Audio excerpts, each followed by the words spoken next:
La municipalité rejette le bilinguisme. Pourquoi et jusqu'où cela peut-il aller? Et l'industrie convoitée de la publicité, comment les agences canadiennes et québécoises résistent-elles à l'envahisseur américain?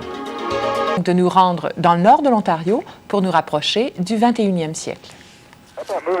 Quand on parle de la participation du Canada en relation avec les voyages dans l'espace, on pense surtout au bras spatial et à l'astronaute Marc Garneau. Mais la contribution canadienne est beaucoup plus importante. On n'a qu'à penser aux satellites Alouette, Anik et Hermès. C'est d'ailleurs pour cette raison que Science Nord a organisé son voyage dans l'espace. Il y a beaucoup de gens qui ne réalisent pas justement l'importance de la participation canadienne. On entend toujours parler des fameux soviétiques et les Américains, mais là, le Canada a vraiment fait quelque chose. Et puis là, on veut que les gens le voient. Donc, après avoir visionné sur écran géant les exploits de Marc Garneau et du bras canadien, les visiteurs pourront aussi le voir, ce fameux bras, et dans ses dimensions réelles. Mais aussi, ils pourront exécuter des exercices qui leur donneront une idée de ce que c'est que de travailler dans une navette spatiale.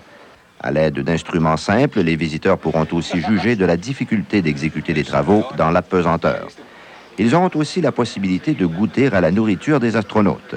Et s'ils sont assez téméraires, ils pourront jouer les astronautes en exécutant certains des exercices préparatoires aux vols spatiaux. Pour moi, là, c'est une première fois que je peux voir le Canadarm en sa grandeur réelle. Je pense que c'était vraiment bien fait.